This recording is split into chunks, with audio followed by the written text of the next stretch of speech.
apakah yang dimaksudkan dengan dilahirkan semula atau born again?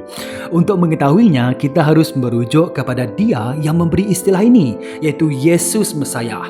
Ini respon Yesus kepada Nikodemus. Dia katakan, "Sesungguhnya aku berkata kepadamu, kecuali seseorang dilahirkan daripada air dan Roh Kudus, dia tidak akan masuk ke dalam kerajaan Allah.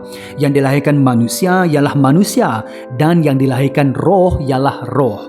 Janganlah hairan akan kata-kataku bahawa kamu semua perlu dilahirkan semula.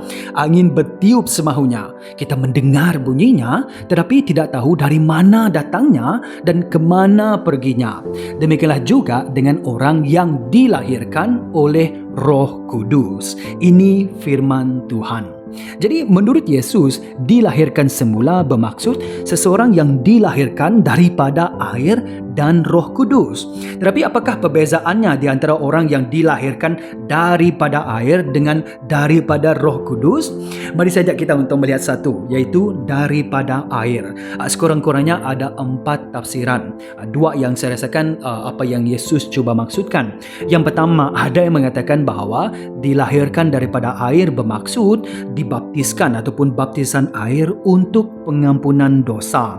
Ini konsisten kalau kita pergi dalam Yohanes bab yang pertama, dikatakan tentang bagaimana Yohanes Pembaptis membaptis ramai orang, dan juga Yohanes bab yang ketiga kita mendapati para murid Yesus juga membaptis ramai orang. Ianya konsisten, tapi saya rasakan ini bukan maksud Yesus.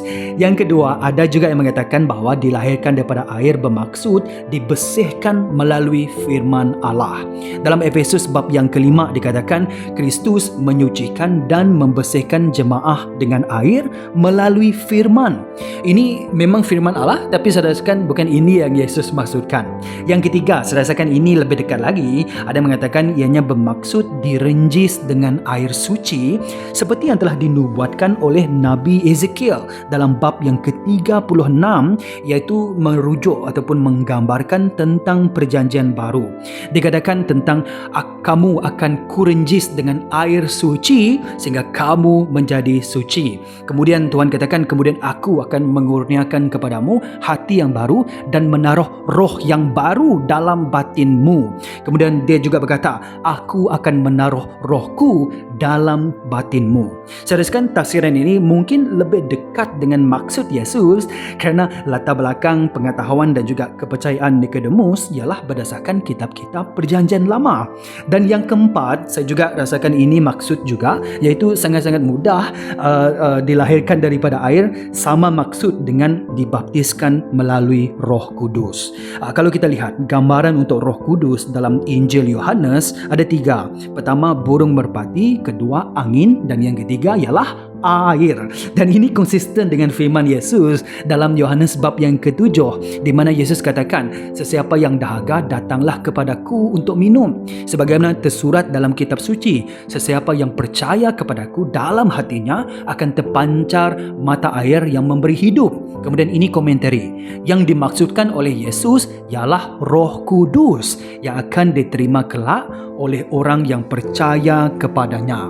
Oleh itu, air ialah bermaksud Roh Kudus, dan ini juga sama juga menggenapi nubuat dalam Nabi Ezekiel dalam kitab suci. Oleh itu, berdasarkan penjelasan ini, saya berpendapat bahawa dilahirkan daripada air dan Roh Kudus ialah bukan 2 maksud yang berbeza, tetapi 2 ayat yang sinonim, sama maksudnya. Oleh itu, kalau kita lihat dalam Yohanes bab yang ketiga ayat ke-8, Yesus mengulangi penjelasannya lagi, tapi tanpa perlu menyebut tentang air. Yesus hanya berkata, demikianlah juga orang yang dilahirkan oleh Roh Kudus. Jadi dilahirkan semula ialah kelahiran rohani yang hanya boleh dilakukan oleh Roh Kudus. Begini, kerana kita dilahirkan oleh manusia, maka kita dipanggil anak-anak manusia.